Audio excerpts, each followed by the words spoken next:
Baik, kita masuk surat Al-Hajj ayat 60 sampai 64. A'udzu billahi minasyaitonir rajim. Bismillahirrahmanirrahim. Dzalika wa man 'aqaba bimithli ma 'uqiba bihi thumma bughiya 'alayhi layansurannahu Allah. Innallaha la'afuwwun ghafur. Dzalika bi anna Allah yulijul laila fin nahari wa yulijun nahara fil laili wa anna Allah sami'un basir. Dzalika bi anna Allah huwal haqq wa anna ma yad'una min dunihi huwal batil. وأن ما يدعون من دونه هو الباطل وأن الله هو العلي الكبير. ألم تر أن الله أنزل من السماء ماء فتصبح الأرض مخضرة إن الله لطيف خبير له ما في السماوات وما في الأرض وإن الله لهو الغني الحميد. Sadaqallahul azim. Ibu salihat yang Allah muliakan, setelah Allah Subhanahu wa taala berbicara tentang kondisi hari kiamat, al-mulku yawma idzin lillah, seluruh kerajaan apapun itu semua milik Allah Subhanahu wa taala.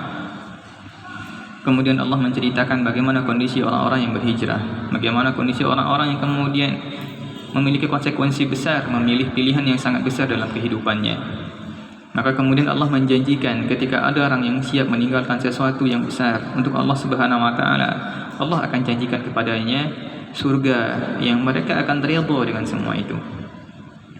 Allah Subhanahu wa taala tidak akan membuat kita, Allah tidak akan PHP terhadap kita, tidak akan berikan harapan palsu ke kita.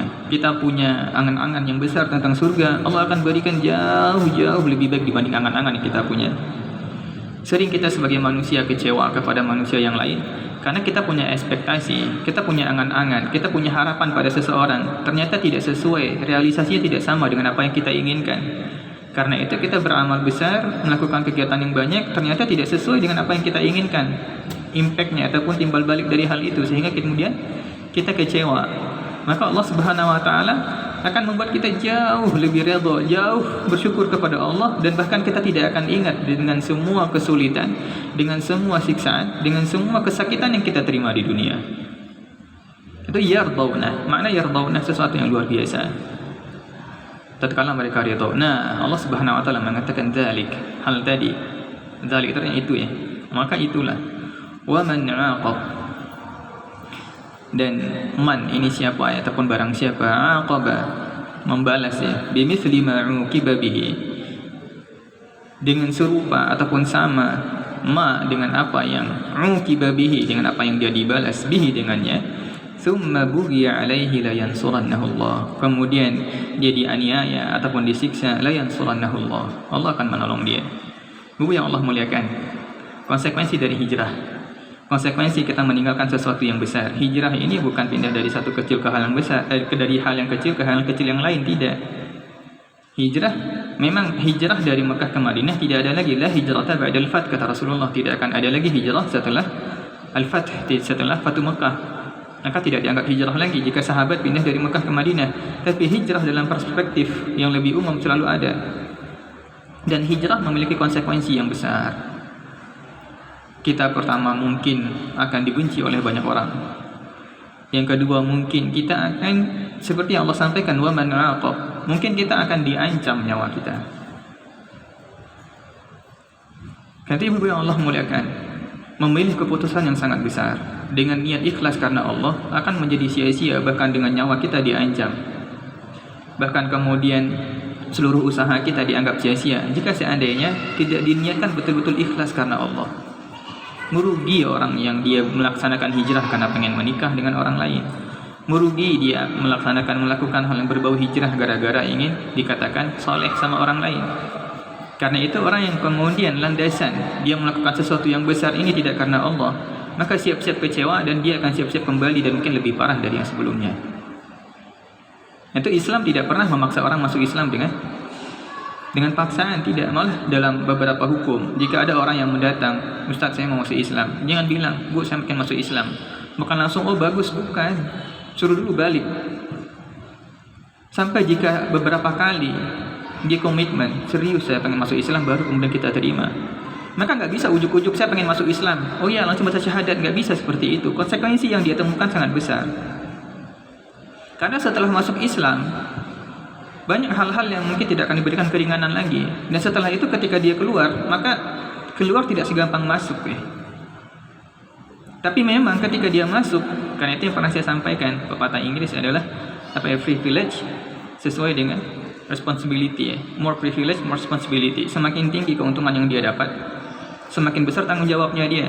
Ketika dia masuk Islam, Allah berikan dia surga, tapi tanggung jawab dia semakin besar, beban yang dia terima semakin besar. Dan memang dari hal itu ada ancaman nyawa, ada ancaman pekerjaan, ada ancaman dunia. Dan mohon maaf jika seandainya seseorang pindah dari non-muslim kepada Islam, dia kehilangan keluarga. Otomatis jika pasangan dia juga tidak masuk Islam, dia cerai. Besar konsekuensinya. Jika dia sama si satu rumah dan sebagainya, dan dalam artian dia menganggap keluarga dia tetap bisa dia jaga, tapi kemudian berganti akidah, maka mohon maaf bisa sampai ke jatuh hukum perzinaan. Malah ketika dia pindah ke dalam agama Islam dari non-muslim, dia kehilangan jatah warisan dari orang tuanya. Dia tidak bisa saling mewarisi, dan bahkan yang lebih menyedihkan lagi adalah nanti di surga, jika dia masuk surga, dia tidak bisa mengajak orang tuanya ke surga karena berbeda keimanan.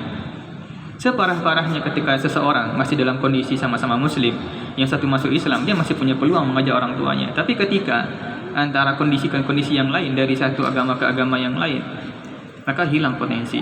Maka akidah adalah ikatan yang paling kokoh, ikatan yang paling kuat, dan dia akan memutuskan ikatan darah. Maka konsekuensi sangat besar, ibu-ibu yang Allah muliakan. Tapi di sini Allah menjanjikan la yansurannahullah. Allah tegaskan dengan kata-kata la yang pendek ya. Apa makna kata huruf la yang pendek? Artinya sungguh. Kalau panjang artinya tidak. Ini masih sering saya dengar ibu Allah muliakan. Beberapa waktu yang lalu ya, mungkin minggu yang lalu saya salat Jumat di salah satu tempat. Yang muadzin masih membaca asyhadu alla ilaha illallah. Kalau dia membaca dengan penuh keyakinan, dia murtad. Apa beda huruf la yang pendek dengan yang panjang? La yang panjang artinya tidak, la yang pendek artinya sungguh. Maka kalau kita punya anak laki-laki, pastikan cara dia membaca syahadatan itu benar. Asyhadu alla, la-nya panjang, asyhadu alla ilaha illallah, bukan asyhadu alla ilaha illallah. Kalau asyhadu alla ilaha illallah, dia mengucapkan dengan penuh keyakinan. Artinya apa? Saya bersaksi sungguh ada Tuhan selain Allah. Beda ya antara pendek dengan panjang. Karena itu sering yang guru-guru TPA dan sebagainya perlu diperhatikan dengan baik. Jangan sampai kesalahan omongan, semoga Allah tidak menghukum dia. Tapi jika dilakukan dengan penuh kesadaran, otomatis murtad. Itu pengakuan dia menyaksikan bahwasanya ada Tuhan selain Allah. Maka di sini Allah menggunakan kata-kata la yang pendek. La yansurannahullah, sungguh yansurannahullah. Ada tambahan huruf nun taukid di belakang. Ini penguatan berulang-ulang, sungguh akan Allah tolong dirinya. Maka ibu-ibu yang Allah muliakan, kita ingin berpindah dari satu kondisi ke kondisi yang lain. Seperti pembahasan sebelumnya, sulit untuk keluar dari riba, sulit kemudian kita untuk istiqamah menggunakan hijab yang baik, sulit kemudian kita untuk menimbulkan lingkungan yang buruk, sulit kemungkinan kita bagaimana berhijab dengan sempurna. Akan banyak konsekuensi, kita akan dicaci sahabat kita, bahkan mungkin ditinggalkan oleh teman-teman kita, sok soleh, sok baik dan sebagainya. Kita harus siap dengan konsekuensi itu. Tapi yakinlah, banyak ya, walaupun ini redaksi ini bukan hadis, tapi banyak pendukung-pendukungnya. Man taraka syai'an lillah awadahullahu khairan minhu. Ini perlu kita gigit kuat, kita yakini dengan kokoh. Siapa yang meninggalkan sesuatu karena Allah, Allah akan ganti dengan jauh lebih baik dari apa yang dia tinggalkan. Yakinlah ibu-ibu yang Allah muliakan, kita pengen bertaubat kepada Allah, pindah, terpaksa kita meninggalkan pekerjaan yang gajinya tinggi, ataupun kita punya anak dan keluarga, Terkadang orang kan tidak siap untuk pindah ini karena konsekuensi besar. Dzalika wa man 'aqab. Dengan konsekuensi yang besar ini, mereka akan diikop mereka akan disiksa, ada akibatnya dari konsekuensi ini. Kenapa Islam kemudian memberikan zakat kepada para mu'allaf? Karena konsekuensi besar, mereka mungkin dipecat dari pekerjaannya, diusir dari rumahnya, bahkan mungkin tidak sedikit yang disiksa oleh keluarganya. Maka untuk kebutuhan hidup mereka Allah jamin diberikan dengan zakat. Tapi yakinlah, dzalika wa man 'aqaba bimithli ma 'uqiba bihi. Maka di sini Allah Subhanahu wa taala akan berikan juga hal yang sama kepada orang-orang yang menyiksa tadi. Ini dalam bahasa Arab istilahnya sebuah pepatah mengatakan kama tadinu tudan. Sebagaimana kamu memperlakukan orang lain, kamu juga akan perlakukan dengan hal yang sama. Kita suka kemudian mencaci orang lain, siap-siap saja suatu waktu kita akan dicaci oleh orang lain. Kita membongkar aib orang lain, siap-siap saja satu waktu aib kita akan dibongkar oleh Allah Subhanahu wa taala. Kita mencela, mengatakan seseorang berzina, selingkuh, siap-siap saja kita akan diuji dengan ujian yang sama oleh Allah Subhanahu wa taala. Kita mengatakan seseorang memboborkan, mengatakan oh dia orang tidak baik dan sebagainya, siap-siap saja Allah juga akan bongkar keburukan yang ada pada diri kita. Maka di sini kita pahami bahwasanya dan perlu yakin Allah Subhanahu wa taala akan memperlakukan. Terkadang kita selamat ibu-ibu yang Allah muliakan. Karena kita tidak diuji dengan permasalahan yang sama dengan orang lain tersebut. Ada orang yang jatuh kepada sebuah maksiat. Karena mungkin Allah berikan ujian itu kepada mereka, bukan berarti kemudian kita lebih baik, tidak. Hanya saja Allah mencintai kita, Allah mengampuni kita dengan tidak diberikan ujian yang sama dengan orang lain. Nah, orang-orang yang kemudian berusaha untuk hijrah, orang-orang yang berusaha untuk menuju ke jalan yang lebih baik, berusaha untuk bertaubat, meninggalkan dan banyak konsekuensi besar, la yansurannahullah. Yakinlah Allah akan tolong dengan cara Allah sendiri. Karena itu di sini katanya apa? Innallaha la'afuwun ghafur. Dengan segala keburukan, pertama di sini menarik ya, afu dan ghafur. Ini adalah nama Allah Al-Afu dan Al-Ghafur.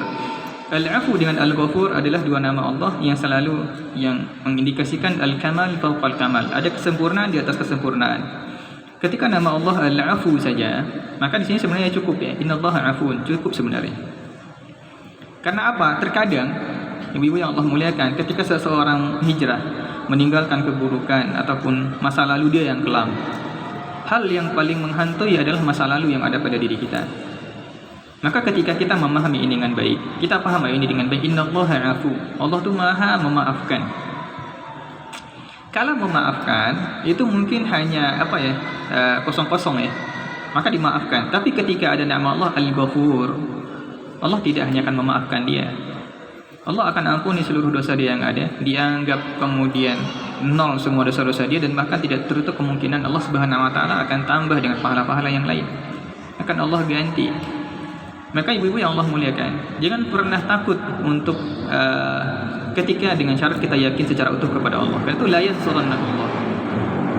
Untuk bisa yakin secara utuh kepada Allah, ini butuh latihan, ini butuh keyakinan, dan tidak bisa saya share, tidak bisa saya ceritakan kecuali kita sendiri meyakini dengan utuh. Seringnya berbicara tentang keimanan bukan tentang teori, ibu salihat yang Allah muliakan. Kenapa sekarang kita sulit berbicara tentang keimanan, sulit berbicara tentang Allah, sulit berbicara tentang yang lain? Ini adalah masalah hati yang tidak bisa kemudian dibagi, tidak. Karena itu permasalahan ini, dan Allah Subhanahu wa taala lihat nanti ya, menggunakan alam ini untuk bagaimana kita betul-betul yakin dengan ciptaan Allah, tidak dengan teori. Karena itu kenapa iman itu tidak tertanam dengan kokoh di hati seorang mukmin? Karena kita banyak berbicara tentang teori, dan Rasulullah tidak pernah bicara tentang teori, tentang tauhid. Nggak ada coba lihat dalam hadis, nggak ada pembahasan tentang sifat wujud, sifat wajib, sifat dan sebagainya, ataupun dengan pemahaman yang lain ada sifat uluhiyah, rububiyah dan sebagainya, asma wa sifat. Ini untuk memudahkan. Tapi cara Allah bukan seperti itu. Maka sering kita menghabiskan waktu pembahasan tentang hal ini, tapi nol berkaitan dengan amal. Kita masih takut meninggalkan hal ini, kita masih ragu dengan hal ini karena kita tidak yakin la yansurannahullah. Sungguh Allah akan tolong dengan cara Allah sendiri. Dan Allah ingin perlihatkan kepada kita dzalik. Ibu-ibu yang Allah muliakan, saya nggak tahu ya, mungkin saya yakin di sini punya basic background sains ataupun IPA ya. Kita perlu mentadabburi Al-Quran dengan background kita masing-masing. Mentafsirkan dengan tadabbur dua hal yang berbeda. Tafsir bukan wilayah saya, bukan wilayah kita bersama, tapi tadabbur kewajiban kita bersama. Maka kita bisa melihat Al-Quran dari perspektif kita, dari bidang ilmu kita, diperbolehkan. Maka di sini contoh ya, kalau seandainya kita guru, kita bisa melihat perspektif dari seorang guru bagaimana cara Allah berbicara dengan Rasulullah dan sebagainya. Dari perspektif kita sebagai ilmuwan, perspektif sebagai saintis, perspektif sebagai akuntan dan sebagainya, itu semua bisa kita jadikan itu basic untuk mendalami Al-Quran. Itu Allah Subhanahu Wa Taala mengatakan afala yatadabbaru al-Quran. Itu kewajiban semua kita. Apakah kalian tidak mentadabburi Al-Quran? Jika seandainya kita baca Quran tidak ada yang nyangkut di hati kita, minta ampunlah kepada Allah. Kita baca Quran, baca terjemahan, nggak ada yang nyangkut di hati kita, segera bertobat kepada Allah. Karena apa? Am ala qulubin aqfaluha. Di hati mereka, di hati kalian ada gembok, kata Allah. Di hati kalian ada kunci. Jika tidak ada, maka ini adalah perintah oleh Allah kepada orang-orang beriman, semua orang yang beriman. Ibu coba sekali-sekali kita qiyam, sholat malam, bangun sejenak, baca Al-Quran satu halaman. Gak ada masalah baca terjemahan. Dari sini ada nggak ya? Kenapa Allah seperti ini? Kenapa seperti ini? Kita bisa gali hikmah sendiri. Jika tidak ada yang nyangkut, segera istighfar pada Allah. Segera minta ampun pada Allah. Karena kata Allah dalam surat Muhammad, am ala qulubin aqfaluha. Jika tidak mampu dia mentadabburi Al-Quran ini, mencari nilai moral yang ada dalam cerita-cerita dalam Al-Quran ini, maka di hati dia indikasi ada kunci. Dzalik, hal itu sangat gampang bagi Allah untuk bagaimana menyelesaikan permasalahan dunia ini. Bi anna Allah, karena Allah Subhanahu Wa Taala yulijul laila fin nahar. Itu yang Allah muliakan. Siapa yang nyadar ya kayak sekarang nih? Bentuk karunia Allah. Allah memasukkan malam ke siang dan siang ke malam. Kenapa bahasanya yuliju, memasukkan? Karena jika tidak, jika langsung mengganti siang dan malam akan banyak musibah. Bayangkan matahari sekarang jam 12, langsung tiba-tiba gelap seperti jam 12 malam. Itu kutub ataupun yang ada es yang ada itu akan langsung cair itu. Itu langsung drastis. Dengan karunia Allah Subhanahu Wa Taala, yulij, Allah masukkan. Perlahan ya matahari mulai ini, dan sehingga pertama dari sisi kita, tubuh kita, yang Allah muliakan. Kalian pernah ke Saudi atau negara-negara yang panas, cuaca panas ya? Saya pernah Ramadan di Madinah tahun terakhir itu dengan cuaca sampai 50 derajat Celcius. Itu saking panasnya. Kalau kita tahu di sini tidak ada ya, wallahu alam, tidak saya temukan. Tapi kalau di Saudi itu saluran air itu di bawah ya. Jadi kemudian ada tutup, kalau kita nonton film yang lain macam-macam, itu ada tutup seperti baja yang menutup jalan itu, dan itu adalah kolong air di bawahnya. Itu saking panasnya ini terangkat baja nih. Karena itu kalau seandainya kita di cuaca panas seperti itu kalau kita ngisi bensin itu tidak boleh penuh, nggak boleh full. Kenapa? Sekali dibuka akan langsung muncrat.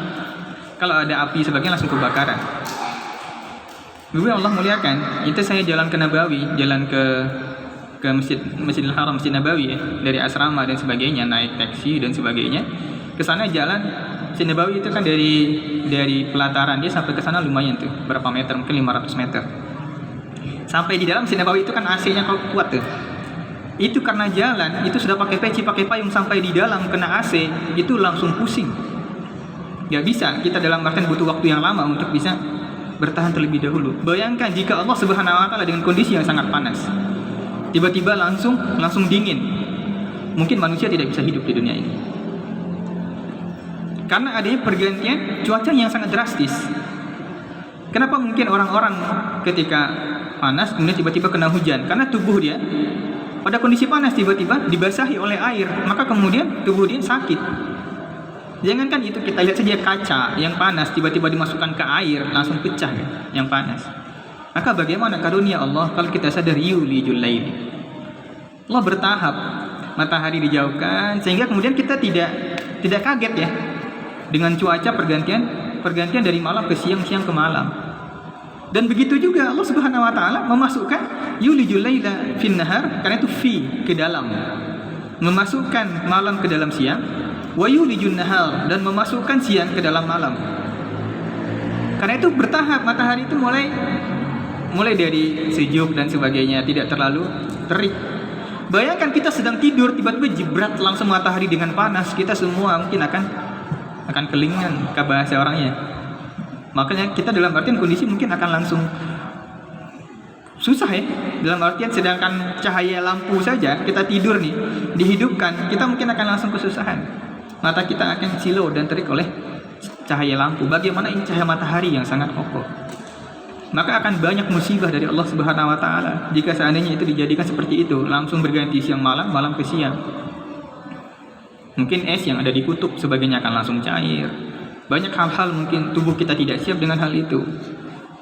Maka dengan hal ini bayangkan jika kita masih ragu dengan Allah Subhanahu wa taala akan menolong kita, bagaimana Allah menolong kita, membuat kita tetap hidup dengan cara Allah sendiri. Karena kita perlu menyadari luar biasa Allah menciptakan matahari ini masuk perlahan. Tubuh kita siap dengan hal itu. Mata kita tidak kaget dengan cuaca yang terik. Ketika kemudian dari malam yang gelap, cahaya masuk ke kita juga kita tidak kaget dan sebagainya. Jika seandainya sedetail itu Allah membuat kita bisa hidup, kenapa kita tidak yakin Allah Subhanahu wa taala akan menolong hal yang sangat kecil di kehidupan kita? Karena itu wa annallaha sami'un basir. Dan Allah Subhanahu wa taala Maha mendengar dan Maha melihat. Kenapa ibu yang Allah muliakan selalu kata-kata sami' didahulukan dari basir? Karena selalunya adalah organ pertama yang aktif dalam tubuh seorang mukmin, dalam seorang manusia ya, bukan mukmin, seorang manusia adalah telinga. Saya di sini dulu wallahu alam, saya tidak paham ibu yang Allah muliakan. Dulu ketika saya menghafal Quran di pesantren ya, alhamdulillah Allah memudahkan untuk menghafal Al-Quran pada umur 16 tahun. Ketika sampai di surat An-Nahl, Allah Subhanahu wa taala menyampaikan huwallazi akhrajakum min butuni ummahatikum thumma ja'ala lakum as-sam'a wal absar wal afidah. Sampai di situ saya enggak ngeh ya ketika memahami ayat ini. Allah yang mengeluarkan kalian dari perut ibu kalian. Wa ja'ala lakum as-sam'a, Allah jadikan pendengaran, wal absar penglihatan, baru kemudian hati, wal afidah. Saya mikir ngapain telinga dulu gitu. Di sini saya tidak paham karena waktu itu masih kelas berapa SMA ya. Sampai kemudian suatu waktu saya pulang dari Mesir diminta untuk ikut memberikan motivasi di acara seminar di FK UNAN. Kemudian bagaimana memberikan stimulus ataupun membentuk generasi-generasi yang soleh dan soleha dengan Al-Quran. Ada seorang dokter, profesor, dan dia juga seorang dokter menceritakan ternyata bahwasanya organ pertama yang Allah aktifkan, Allah jadikan berfungsi itu adalah telinga.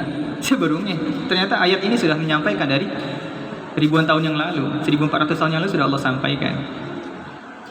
Karena itu organ pertama yang Allah ciptakan kepada manusia adalah telinga. Karena itu kenapa salah satu metode kebanyakan sekarang ya, kalau kita pengen menstimulus bayi yang ada di dalam janin, masih jadi janin, itu perdengarkan suara. Tergantung suara yang kita dengarkan. Kalau musik ya musik, kalau kemudian Al-Quran akan lebih baik. Karena itu kenapa, tanpa mungkin nanti akan ada perdebatan panjang tentang hal ini. Termasuk saya akan mengambil ayat ini, mengambil pendapat ini gitu. Yaitu kenapa ketika anak baru lahir itu disunahkan diadzankan menurut satu pendapat. Kenapa? Karena organ yang masih berfungsi itu ini. Hal yang pertama kita kenalkan kepada mereka adalah Allah Subhanahu wa taala, karena ini yang baru pertama kali berfungsi, Sami'un Basir. Penglihatan itu lama, anak-anak itu penglihatan dia ketika baru melihat itu penglihatan dia kosong. Dia hanya meraba mengetahui orang tuanya dari telinga. Karena itu salah satu hikmah, ya terserah kemudian ada yang mengatakan hadis ini dhaif. Ketika dhaif ternyata ada penguat-penguat yang lain. Maka jika seandainya ada yang mengatakan mengadzankan di telinga kanan, iqamahkan di telinga kiri, hadis ini dhaif. Tapi secara kita melihat rentetan dari Al-Quran, hadis dan sebagainya, ayat ini sesuai dengan fitrahnya Allah Subhanahu wa taala menciptakan manusia. Yaitu menjadikan telinga organ pertama yang aktif. Itu Allah Sami'un Basir. Pertama adalah mendengar, karena Allah tahu manusia organ pertama itu telinga. Baru basir. Karena sering permasalahan sami juga adalah manusia mengira Allah tidak sadar, tidak tahu apa yang ada di hati kita. Kalau perbuatan, kalau sami ini adalah sering dalam artian yang kita lakukan, dosa-dosa yang ada dalam hati lebih banyak dibanding dosa-dosa yang kita buat dalam bentuk perbuatan. Itu juga makna kedua. Mungkin orang berniat mencela orang ini ya, tapi kemudian tidak dia sampaikan, tapi Allah Maha mendengar apa yang di hati dia. Ini membuat kita sadar, cuma Allah tahu semuanya. Kalau basir, dengan kita berbuat, Allah akan melihat setelah itu adalah tahap kedua dari apa yang ada dalam hati. Maka karena itu ketika Allah menyampaikan, Allah Maha mendengar, Maha tahu dengan keseriusan kalian ketika kalian bertaubat kepada Allah. Allah Maha tahu, kalian tidak akan perlu cemas. Allah Maha melihat bagaimana orang-orang ini akan menyiksa kalian. Allah tahu dengan hati mereka ketika mereka ingin menguji kalian. Dan juga organ terakhir yang berfungsi di tubuh manusia juga telinga. Telinga yang pertama Allah ciptakan dan yang terakhir berfungsi. Karena itu ketika orang akan wafat, akan meninggal, kita disunahkan, kita talqinkan. Mata mereka tidak berfungsi tapi telinga masih itu. Itu tujuannya kita talqinkan, kita ajarkan asyhadu an la ilaha illallah. Dan ibu-ibu yang Allah muliakan, mohon maaf. Di sini mungkin perlu kita rubah sedikit, tapi ini sudah menjadi adat ya, menjadi kebiasaan. Akan agak susah karena ini berkaitan juga dengan perasaan. Baca Yasin itu dianjurkan ketika mayat ataupun jenazah orang sebelum wafat. Jadi salah satu karunia surat Yasin ini, fadilahnya adalah memudahkan si calon mayat ini untuk mentalkinkan atau membaca la ilaha illallah. Apa ciri-ciri orang akan wafat? Ciri-ciri orang akan meninggal, ruh itu akan Allah tarik dari kaki ya, dan akan keluar di mulut. Kalau ada orang, kita punya keluarga, punya tetangga, punya sanak famili, coba pegang kakinya, kalau masih sudah dingin, kepalanya sudah panas, itu ruh sudah naik ke atas. Kalau ruh sudah sampai di sini, itu tidak ada kata taubat. Tapi ketika masih di sini, masih di pinggang, itu masih ada kata taubat. Ketika itu, kalau kita talqinkan baca asyhadu an la ilaha illallah, la ilaha illallah, dia tidak mau, bacakan surat Yasin. Maka jangan marah, kamu doakan anak keluarga saya mati. Memang gitu. Ketika kita sudah menjadi hal yang tadi, kalau seandainya dia tidak wafat, alhamdulillah. Tapi ini sunnah yang tertukar. Surat Yasin itu setelah dibaca setelah mayat wafat, itu kepentingan hanya untuk yang membaca. Untuk si mayat itu penting sebelum dia wafat, bukan setelah wafat. Maka keutamaan surat Yasin itu memudahkan orang yang fil hadirah ketika dia akan sakaratul maut, itu memudahkan, membantu dia, dan dia mengusir setan. Ibu salihah yang Allah muliakan, setan akan berjuang dengan kita, dengan keluarga kita, untuk bagaimana setan berusaha membuat si mayat ini tidak membaca kata-kata yang baik, tidak membaca tahlil, tidak membaca syahadah. Maka surat Yasin ini akan mengusir setan. Itu salah satu surat ruqyah adalah surat Yasin. Karena itu kita dianjurkan ketika mayat ataupun orang akan meninggal nih, pegang kakinya. Oh, sudah dingin nih, pegang kepala. Oh, masih panas, berarti ruh sudah naik ke atas. Karena itu ruh itu nanti keluar dari mulut. Dan nanti mata akan mengikuti ruh. Kalau ada sinetron, mati langsung tutup mata, itu bohong banget itu. Nggak ada orang yang wafat pasti matanya terbuka, kecuali dia dalam kondisi tidur. Orang yang meninggal pasti matanya terbuka, karena dia akan mengikuti kemana ruh pergi dan keluar dari mulut. Dan di sana dia akan melihat ketika ruh ini pergi ke tempat yang baik, dia akan sedikit tersenyum ataupun bahagia wajahnya. Tapi ketika dia melihat ruh ini pergi ke tempat yang buruk, akan muram wajahnya karena mata dia mengikuti ruh kemana pergi. Karena itu sunnah setelah orang ini wafat, tutup matanya, karena semakin lama nanti otot sudah tegang, tidak bisa lagi ditutup. Jadi nggak ada istilah kalau di sinetron sebagainya mati langsung tutup mata, itu bohong banget ya. Itu sunnatullahnya. Maka sami'un basir, juga sami' adalah indera terakhir yang Allah cabut dari seorang hamba. Lagi Allah bilang fadzalik, hal juga kalau kita masih kurang yakin melihat bagaimana Allah memasukkan siang ke malam, malam ke siang, sehingga kemudian kita bisa hidup dengan nyaman, hidup dengan tentram, tanpa ada musibah besar yang menimpa kita dengan hal ini. Luar biasa, dengan sangat detail Allah menjaga umatnya, sangat detail Allah kemudian memelihara kita, sangat detail Allah subhanahu wa ta'ala menjadikan kita bertahan dengan hidup. Dzalik, hal tadi, bi anna Allah huwal haqq. Karena Allah subhanahu wa ta'ala adalah al-haq, Allah yang maha besar. Al-haq ini secara bahasa maknanya adalah kebenaran, tapi al-haq adalah sesuatu yang paling benar. Wa anna ma yad'una min dunihi huwal batil, dan apa yang kalian berdoa kepadanya, apa yang kalian seru dari Allah Subhanahu wa taala, itulah yang batil. Wa anna Allaha huwal aliyyul kabir, dan Allah Subhanahu wa taala maha al-ali, maha tinggi, dan al-kabir. Ibu yang Allah muliakan, ini lagi-lagi dalam permasalahan keimanan. Kita tidak akan bisa, tidak akan bisa berusaha untuk hijrah, tidak akan siap meninggalkan sesuatu yang besar dengan konsekuensi yang besar ketika kita tidak yakin bahwasanya adalah Allah al-haq, Allah satu-satunya yang maha benar. Allah tidak akan pernah berbohong dengan apa yang Allah sampaikan. Allah tidak akan pernah ingkar janji. Innallaha la yukhliful mi'ad. Allah tidak akan PHP, tidak akan bikin kita kemudian memiliki harapan yang tinggi kepada Allah kemudian tidak Allah realisasikan. Tidak. Maka Allah al-haq, ketika kita yakin Allah maha benar, walaupun apapun kata manusia, kita akan ikuti jalan Allah ini. Dan apapun yang disampaikan oleh orang lain adalah sebuah kebatilan, sebuah sesuatu yang tidak pasti.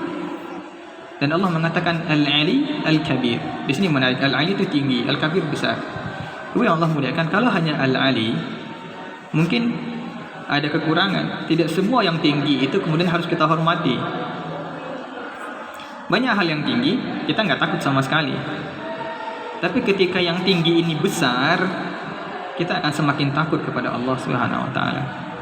Kemudian Allah muliakan, satu hal yang lumayan merubah cara pandang saya. Kita memang perlu sebenarnya melakukan komparasi ataupun melakukan perbandingan. Mungkin perlu kita melihat video dan sebagainya, bisa di googling dan sebagainya. Bagaimana dengan nama Allah Al-Kabir ini membuat kita sangat cemas dan takut kepada Allah. Orang dalam artian dia siap berbuat zalim, dia menyiksa orang lain karena dia merasa besar, punya posisi yang tinggi. Tapi ketika dibandingkan dengan Allah, dia akan kemudian menciutkan egoisme dia yang tinggi tadi ketika menyadari Allah yang maha tinggi. Allah muliakan, ada sebuah video ya, kemudian diambil dari bawah manusia yang sedang duduk, kemudian ditarik ke atas sampai kemudian jarak sekitar, nggak Allah alam apakah 600.000 cahaya yang bisa dicapai oleh satelit ya. Itu bumi tidak sampai, jauh lebih kecil dan bahkan tidak terlihat lagi, noktah yang bahkan tidak terlihat. Dan ibu yang Allah muliakan, yang bisa dilihat oleh satelit itu baru langit pertama. Fala uqsimu bima tubsirun wa ma la tubsirun.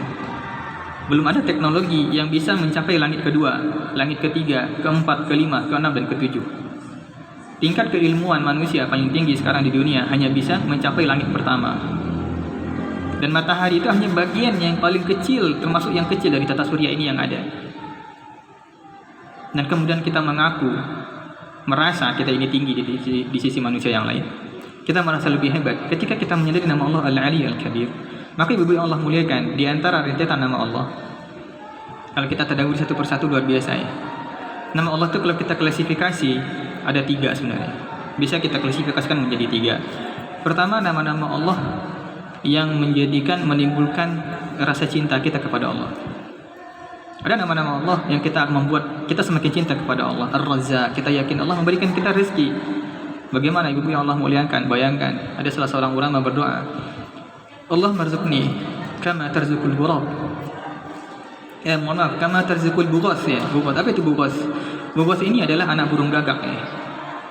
Ibu yang Allah muliakan, ketika kita meyakini Allah yang Maha memberikan kita rezeki, dan kemudian kita melihat bagaimana Allah memberikan rezeki pada bughas. Bughas ini adalah anak burung gagak.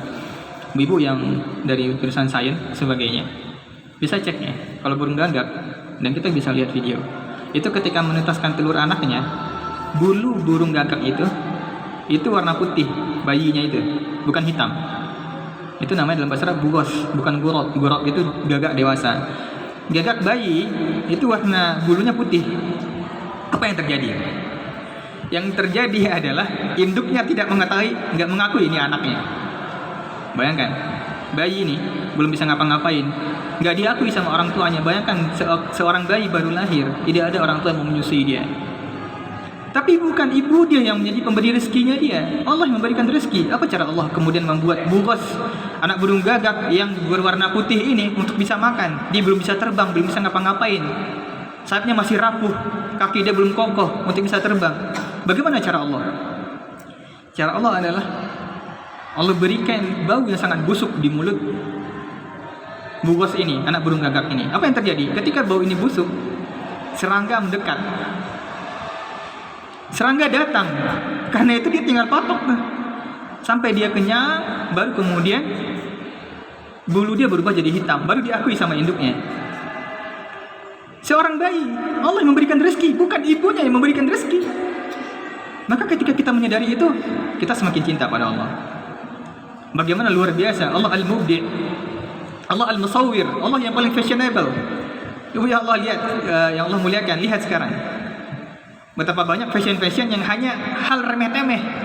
Coba kita lihat bagaimana bahkan mungkin Allah menciptakan bunga saja. Sekarang nih masih lagi tren-trennya bunga keladi dan sebagainya. Itu hanya bagian kecil dari Allah yang Allah ciptakan di bumi ini. Kenapa orang semuanya bahkan siap menjual mobilnya hanya untuk 4 bibit keladi ini? Karena Allah Maha fashionable, musawwir. Tidak membuat apa ya, tidak membuat kita bosan dengan sesuatu hal. Ibu yang Allah muliakan, mungkin kita banyak suka dengan gunung ya. Pergi ke gunung ini lihat ya warnanya hijau juga. Ke tempat lain juga warnanya hijau. Pergi ke sini warnanya hijau. Tapi ngapain kita bela-belaan pergi tempat berbeda-beda? Karena tidak menimbulkan rasa bosan. Luar biasa yang kita temukan hal baru lagi. Pergi ke laut yang kita temukan air yang sama juga. Tapi ngapain kita bela-belaan pergi ke laut ini, besok ke pantai ini, besok ke pantai itu? Apa yang membedakan? Cara Allah membuat hal itu tidak monoton. Kita semakin cinta. Ada nama Allah. Kelompok yang kedua adalah kita menimbulkan, kita semakin takut kepada Allah. Al-khawf, menimbulkan rasa takut yang besar kepada Allah. Allah Maha melihat, Allah Maha mendengar, Allah Maha pembalas dendam ketika seorang hamba bermain-main dengan Allah Subhanahu wa taala. Allah Maha syadid. Syadid ini sangat tegas, tidak bisa bermain-main dengan seorang hamba. Maka kita takut dengan Allah, menimbulkan rasa takut kita. Dan ada nama-nama Allah yang menimbulkan ta'zim. Kita menimbulkan melihat Allah sangat agung, sangat mulia, sangat besar. Itu yang diantara nama Allah yang menimbulkan rasa ta'zim adalah Al-Ali Al-Kabir. Kemudian Allah bertanya lagi, alam tara. Ini, apakah tidak kalian lihat? Allah berkata kepada kita, alam tara. Ibu yang Allah muliakan, cara mudah untuk kita mentadabburi Al-Quran. Posisikan kita sebagai orang yang Allah ajak berbicara. Alam tara, bayangkan Allah berbicara. Apakah tidak kamu melihat, kata Allah. Alam tara, posisikan kita sebagai orang yang Allah ajak berbicara. Alam tara, apakah kalian masing-masing tidak melihat? Annallah, Allah Subhanahu wa taala anzala minas sama, anzala menurunkan dari langit. Ma'an, air ya. Fatusbihul ardu mukhdarrah. Al-ard ini kemudian disadur oleh bahasa Inggris jadinya earth ya. Earth dengan earth. Jadi bahasa Inggris earth itu dari bahasa Arab al-ard. Mukhdarrah, tiba-tiba hijau. Innallaha latifun khabir, dan sesungguhnya Allah, nama Allah yang lain Latif dan Khabir. Nah, ibu Allah muliakan di sini menarik. Air yang sama turun dari langit menumbuhkan jenis tumbuhan yang berbeda-beda pada warna, berbeda-beda pada rasa, berbeda-beda pada bentuk, hanya gara-gara air yang sama. Bagaimana luar biasanya Allah Latifun Khabir, membuat yang Allah ciptakan ini latif, lembut, enak dilihat. Ada orang bikin sebuah karya tapi kita ngeri lihatnya. Kita lihat orang bikin karya tapi masih kasar. Oh, ini polesannya belum cocok nih dan sebagainya. Malah kita melihat ciptaan manusia, bahkan Masjid Agung yang luar biasa ini, kita cek satu persatu masih banyak yang tidak sempurna. Latif artinya lembut, maha lembut. Ibu yang Allah muliakan, luar biasa ketika kita betul-betul melihat. Jadi ibu-ibu kalau nanam bunga, bayangkan takjub kita kepada Allah Subhanahu wa taala. Bukan hanya sekedar banyak koleksi, tidak. Hadirkan Allah tatkala kita melakukan hal tersebut. Alam tara, Allah meminta kita berbicara. Tidakkah kamu lihat nih apa yang kamu tanam, apa yang kamu lakukan, apa yang sedang kamu tanam, apa yang sedang kamu petik? Dengan izin Allah, beda tempat, beda rasa. Coba tanam bawang di lahan panjang, tanam bawang di Solo, sama nggak? Beda. Dengan air yang sama. Anzala minas sama, ibu yang Allah muliakan. Kalau kita lebih dalami, kita tadabburi lebih dalam tentang siklus hujan. Allah menyampaikan hal ini dalam dua ayat dalam Al-Quran. Karena anzala, bagaimana cara Allah menurunkan hujan ini? Allahu Akbar, luar biasa. Kita semakin takut kepada Allah. Bayangkan, hujan terjadi dengan proses penguapan ya. Pertama kali terjadi penguapan. Luar biasa, penguapan, air yang menguap itu tidak bisa kita rasakan sama sekali. Tetesannya sangat kecil dan tidak bisa kita lihat, tidak bisa kita rasakan dengan indera yang Allah berikan kepada kita. Bayangkan, gak usah banyak-banyak, mungkin satu tetes saja nih. Air itu menguap dengan cara seperti itu. Betapa banyak kerusakan yang ada di bumi ini. Air nih ke atas, bolong di atap nih. Naksa ke atas. Kalau seandainya lebih besar lagi, kapal nggak bisa merapung akan terangkat juga ke langit karena dibawa oleh hujan, oleh air yang menguap. Luar biasa Allah menaikkan air ini ke atas tanpa kita sadari sama sekali.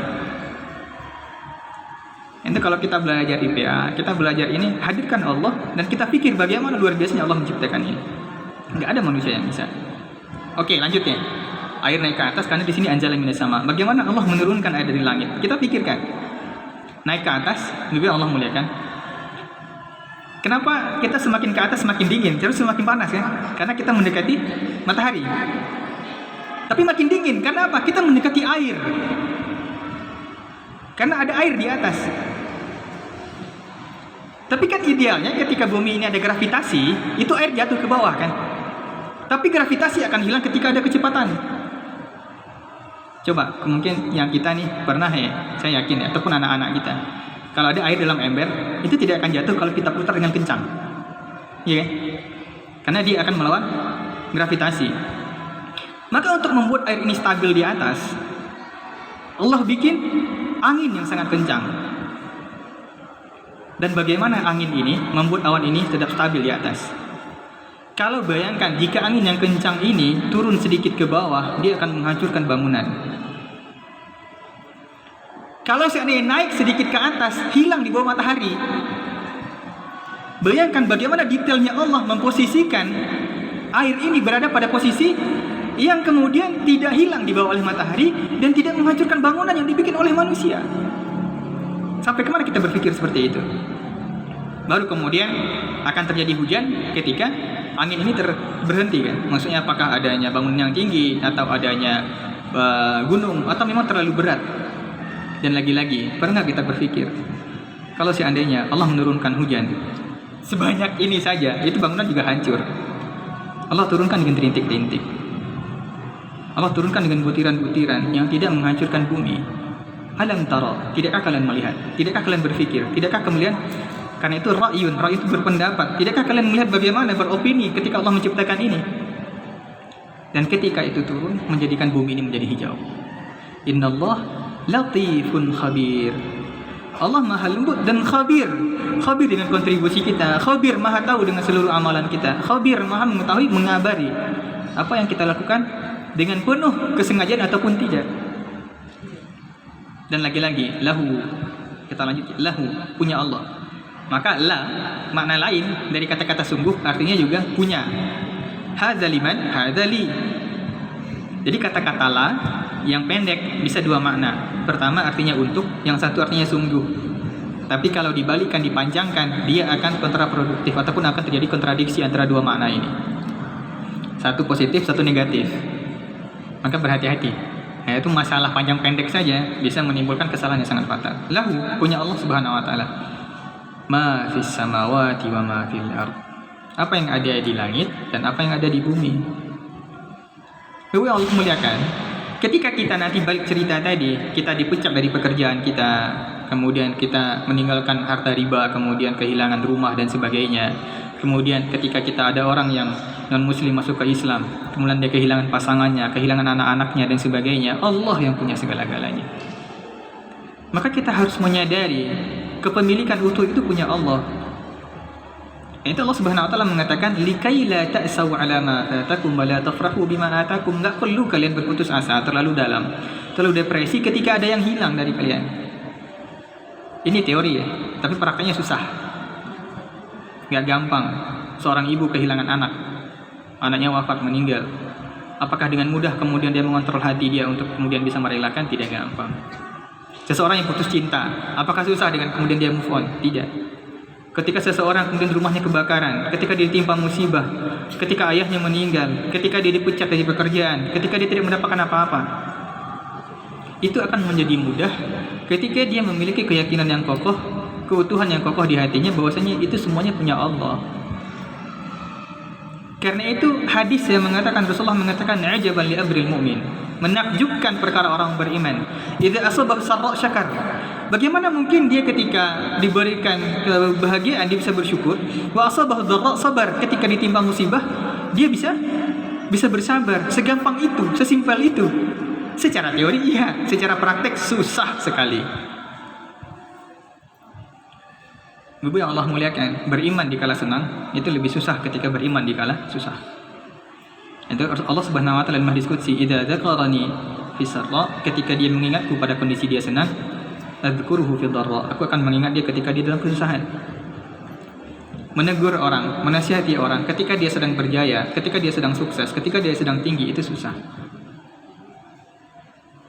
Maka ketika kita memahami yang kokoh, lahu ma fis samawati wa ma fil ard wa innallaha lahuwal ghaniyyul hamid, Allah patahkan. Dan Allah Subhanahu wa taala la ghaniyyun, yang maha kaya, dan al-hamid, yang maha dipuji. Ibu yang Allah muliakan, apa kaitan antara al-ghani dengan al-hamid? Apa kaitan dengan yang maha kaya dan yang berhak dipuji? Alhamdu yang sering kita baca dalam surah Al-Fatihah, maknanya adalah segala bentuk pujian kita berikan ataupun tidak. Allah muliakan, siapa dari kita yang pada pagi hari ini berdoa kepada Allah agar mata kita Allah berikan kesembuhan?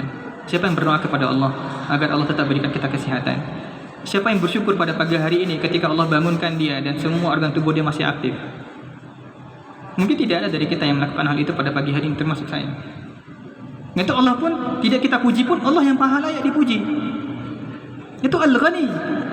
Karena itu lau anna awwalakum wa akhirakum, kata Rasulullah SAW dalam hadis ya, dan Allah Subhanahu wa taala mengatakan seperti itu, lau anna awwalakum wa akhirakum wa jinnakum wa insakum, dari golongan jin dan golongan manusia, ala atqa qalbi rajulin wahid, semuanya berada pada kondisi keimanan yang paling tinggi,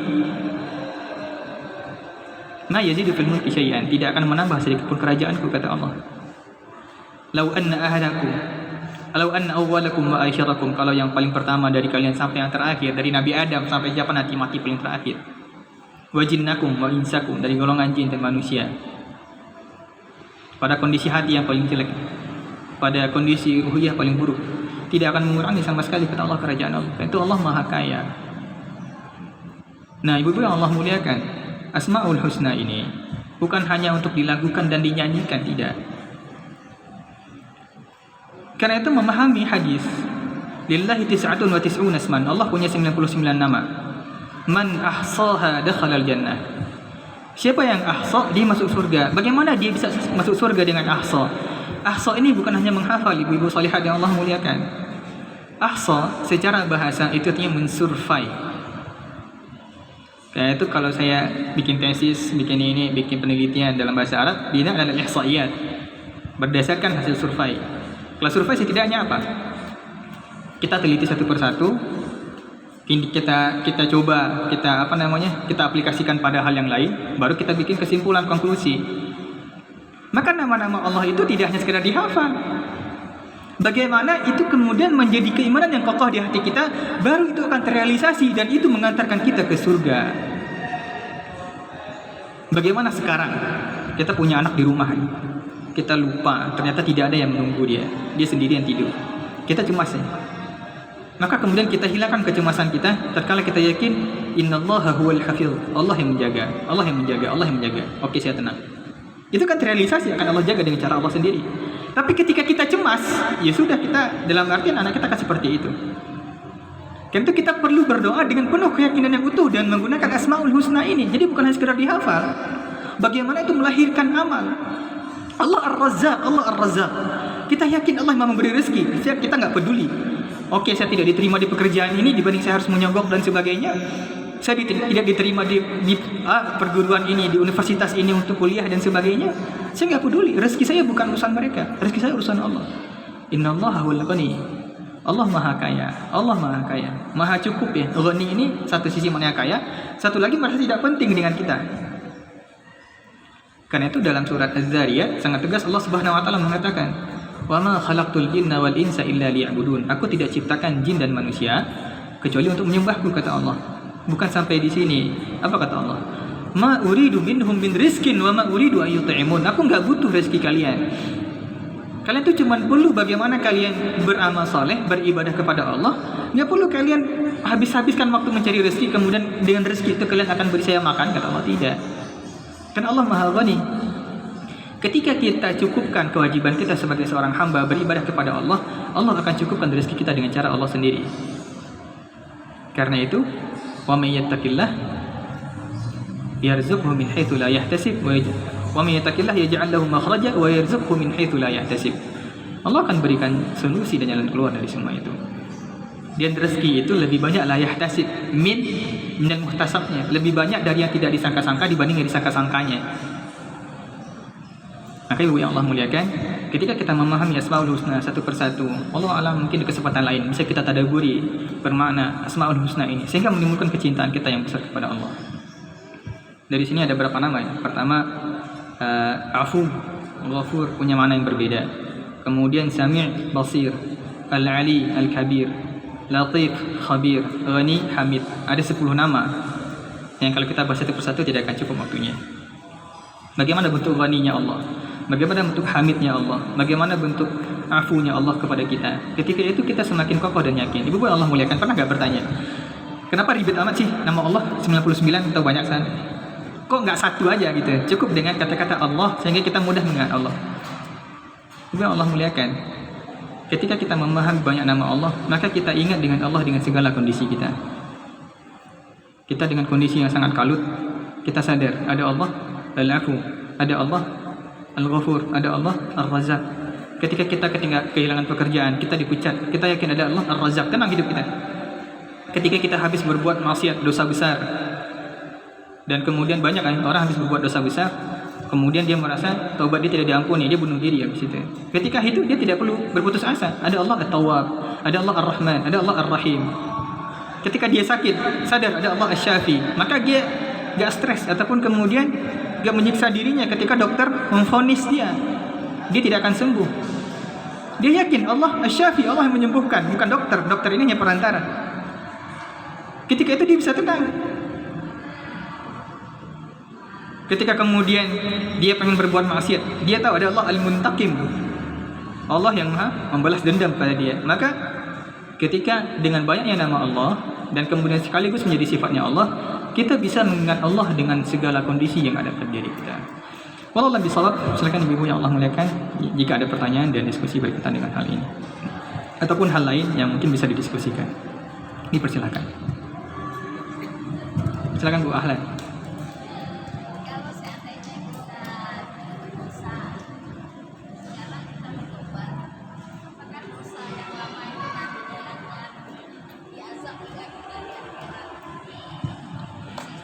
Apakah terkala kita punya dosa, kemudian kita bertaubat, apakah kemudian kita juga akan disiksa dengan hal itu? Ibu yang Allah muliakan, kalau orang-orang kafir jelas dia masuk Islam, maka hadisnya mengatakan al-Islam yajubbu ma qablahu. Islam memangkas, menghilangkan semua apa yang sebelumnya.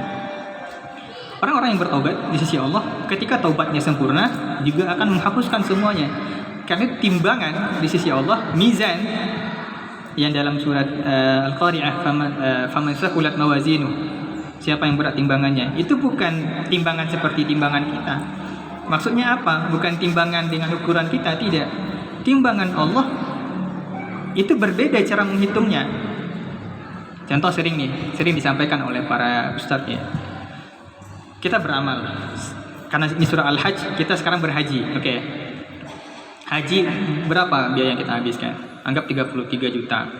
Tambah biaya di sana mungkin butuh uang mungkin 5 juta sampai 10 juta. Sampai kemudian fisik kita habiskan dan sebagainya. Kemudian berusaha semaksimal mungkin sampai di sana kita kelelahan.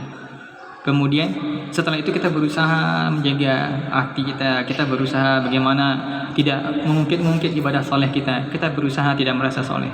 Tiba-tiba datang satu momen, kita bongkar semuanya. Ada orang yang berbuat zalim kepada kita. Dulu kamu gak ingat pas pergi haji, dulu kamu yang saya temenin. Kita bilang semuanya, itu habis semua amalan haji kita. Tapi ternyata taubat kita, istighfar kita, dan kalau dengan dosa itu ternyata lebih besar pahala yang di sisi Allah dibanding amalan haji yang kemudian gugur dan hancur gara-gara kita menyebut amalan kita tadi. Maka bentuk timbangan dari Allah itu berbeda. Karena itu kita berharap timbangan kita berat itu di sisi Allah, bukan hitungan-hitungan kita. Maka ketika Allah menganggap bahwasanya dosa-dosa kita, amalan soleh kita lebih baik, lebih banyak dibanding amalan buruk kita, maka tidak akan disiksa sama sekali. Maka ini usaha kita semaksimal mungkin bagaimana kita selalu bertaubat, memperbaharui taubat kita. Ibu salihan yang Allah muliakan. Dalam surat An-Nur, apa kata Allah? Wa tubu ilallahi jami'an ayyuhal mu'minun. Perintah taubat itu bukan kepada orang yang bermaksiat. Wa tubu ilallahi jami'an ayyuhal mu'minun la'allakum tuflihun. Bertaubatlah kalian semuanya orang-orang yang beriman. Kayak itu kalau kita disuruh bertaubat jangan marah. Lah dosa saya apa? Ya pasti banyak dosa kita. Apa yang ada terlintas di hati kita, bagaimana kita tidak memenuhi hak orang lain, tidak memenuhi hak keluarga kita, hak tubuh kita, zalim. Kita sudah harus tidur, kita masih kita paksakan kerja, itu zalim pada diri kita. Betapa banyak dosa-dosa kita. Karena itu kita selalu bertaubat kepada Allah. Maka perintah bertaubat dari Allah ini itu termasuk pahala yang besar di sisi Allah. Maka jika seandainya kita punya dosa yang sangat besar tapi kita sudah bertaubat dan kita berharap taubat kita diterima. Kalau taubat kita diterima, maka dosa-dosa yang ada sebelumnya akan diangkat dan akan diampuni oleh Allah Subhanahu wa taala. Wallahu a'lam. Silakan, Bu.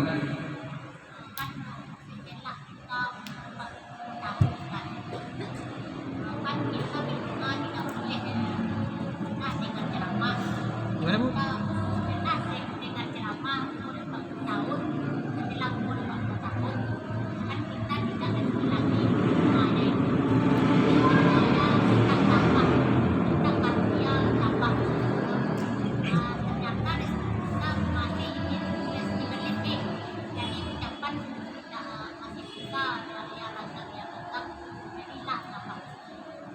Ya boleh.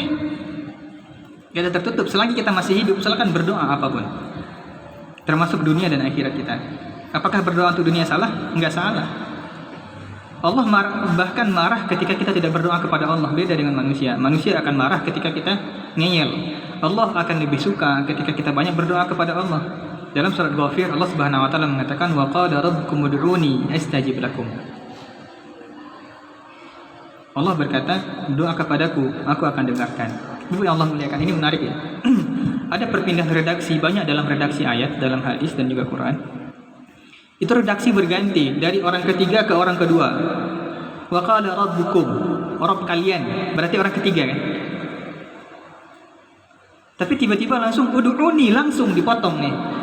Maka dengan Allah tidak perlu ada perantara. Selalu astajib lakum. Juga dalam sebentar lagi bulan Ramadan. Wa idza sa'alaka ibadi, wahai Muhammad, jika hambaku bertanya kepadaku, anni fa inni qarib, katakan bahwasanya aku dekat. Tapi kemudian ketika Allah bicara kepada Nabi Muhammad, tiba-tiba langsung Allah berkata, wa idza sa'alaka ibadi anni fa inni qarib, apa kata Allah kepada kita? Ujibu da'wata da'i idza da'an. Kamu kalau berdoa aku kabulkan. Enggak jadi ada dari orang ketiga pindah ke orang kedua. Maka ketika pada Allah meminta, kita perlu yakin kita dekat dengan Allah. Syarat apa? Amin itu artinya apa, Ibu yang Allah muliakan? Ataupun Allahumma artinya apa? Allahumma stajib, kita perlu yakin. Ya Allah kabulkan, itu mana Allahumma. Maka apapun tidak ada yang mustahil di sisi Allah. Meminta segala apakah untuk dunia dan akhirat. Termasuk kita meminta dunia kita kepada Allah, itu ketaatan. Pernah nggak yang sadar, Ibu yang Allah muliakan? Tiba-tiba kita pengen sesuatu. Apakah itu misalnya, apakah pengen apa ya? Kalau anak muda mungkin pengen HP baru. Kalau kita mungkin punya rumah baru. Ataupun kita melihat orang lain, kayaknya pengen deh. Kalau yang ibu-ibu yang suka bunga, pengen bunga ini. Ataupun nggak ada budget, nggak ada ini. Ataupun pengen bisa ini dan itu gitu. Terus apa? Kita berdoa. Kita berdoa berulang-ulang kepada Allah, terus Allah kabulkan. Yang Allah inginkan itu cara Allah untuk mencintai kita. Yang Allah inginkan itu bukan doa yang kita inginkan. Yang Allah inginkan itu kita berdoa, karena doa itu yang ibadah. Yang tadi itu Allah selipkan di hati kita agar kita meminta kepada Allah, agar kita berdoa kepada Allah. Itu hanya buah dari ibadah. Maka tujuan dari doa tadi bukan itu. Tujuan dari doa itu bentuk penghambaan kita kepada Allah. Karena itu haram kalau kita berdoa kepada selain Allah. Karena dia bagian dari ibadah. Sama jika seandainya guru ya, saya sering analogikan dengan guru. Apa untungnya bagi seorang guru ketika mengatakan pada muridnya, siapa nanti yang dapat nilai paling tinggi, ibu belikan hadiah. Akhirnya apa? Anak ini belajar mati-matian ya, terus dia paling tinggi. Apakah yang kita inginkan hadiah ini kepada dia? Tidak, yang kita inginkan dia belajar. Yang Allah inginkan kita berdoa kepada Allah. Jadi jika ada lintasan hati dari Allah Subhanahu wa taala, sebenarnya Allah juga sudah akan merealisasikan, karena Allah bukan la yukhliful mi'ad, Allah bukan PHP. Maka dengan cara Allah, ketika kita menempuh dengan cara yang baik, yang Allah ingin itu kita berdoa. Termasuk urusan dunia kita. Maka walaupun kita minta dunia ke Allah, itu adalah ibadah juga. Dan memang Allah suka ketika orang beriman banyak-banyak berdoa kepada Allah. Saya sering analogikan dengan pengamen ya. Ibu kalau ada pengamen, mohon maaf nih, suaranya kita sedang makan, dia datang nih, suaranya lebih baik nggak nyanyi. Apa yang kita lakukan? Kasih duit kan langsung. Udah, kamu pergi gitu. Tapi kalau suaranya bagus, suaranya indah, kita malah request, sudah banyak-banyak nyanyinya karena indah. Maka perumpamaan seorang mukmin jauh dari ini. Ketika seorang mukmin meminta kepada Allah, Allah suka ketika seorang mukmin meminta. Karena itu nggak langsung Allah kabulkan. Banyak-banyak berdoa kepada Allah. Kapan Allah realisasikan? Itu cerita lain. Karena doa itu adalah ibadah yang Allah inginkan. Bagaimana kita berdoa? Bukan hasil dari tadi. Hasil dari tadi hanya buah. Bagaimana agar kita berdoa? Sangat mudah bagi Allah, sangat ringan. Apa rumah? Rumah nggak ada nilainya sama sekali di sisi Allah. Bentuk kita berdoa kepada Allah itu merupakan bahkan mungkin jauh lebih mudah dibanding rumah yang kita dapatkan. Maka silakan berdoa apapun pada Allah, itu bentuk penghambaan kita kepada Allah. Wallahu a'lam. Akan Ibu, ada 2 pertanyaan lagi jika ada yang mau. Baik, sepertinya cukup, tidak ada yang bertanya lagi. Mari kita tutup kajian kita pada sore hari. Silakan Bu, masih ada lagi.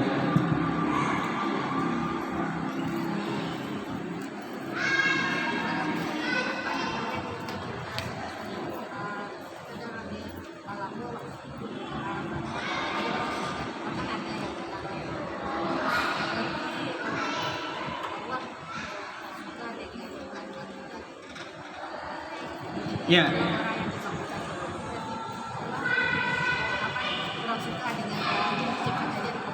Nggak bisa juga kita artikan seperti itu. Pertama adalah mungkin ketika doa kita diperlambat oleh Allah dikabulkan, kita selalu berusaha kepada Allah. Allah tidak akan pernah menolak sebuah doa jika seandainya memenuhi syarat dan ketentuan. Oke. Kita mungkin doa kita tidak dikabulkan, bukan berarti kita orang soleh juga, enggak. Allah suka. Cek dulu nih. Cek dulu. Jangan-jangan masih ada harta haram masuk ke daging kita. Hal pertama kali yang menolak doa dikabulkan adalah makanan.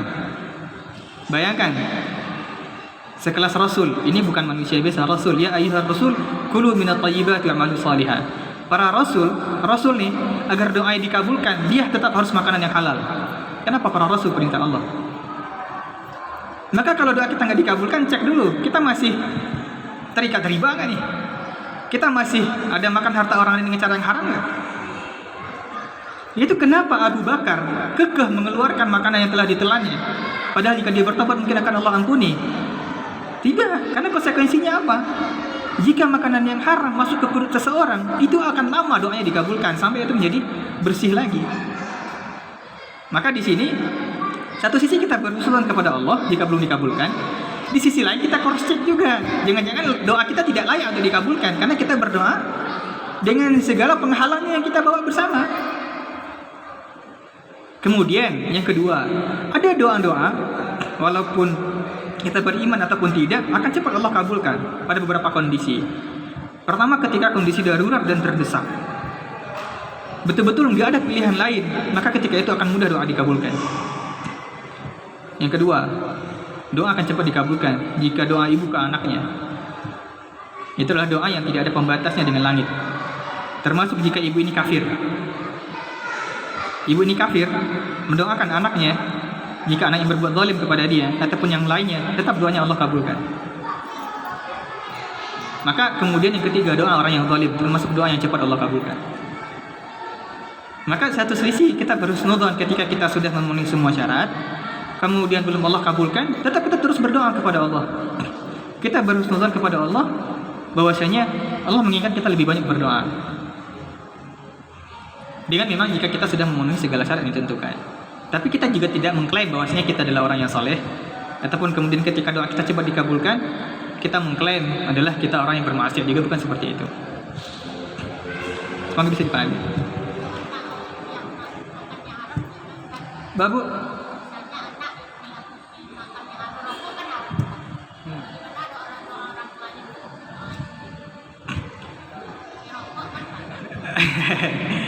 Saya di sini tidak bisa mengatakan rokok haram. Ini dua pendapatnya. Rokok ini ada satu yang mengatakan haram, yang satu mengatakan makruh.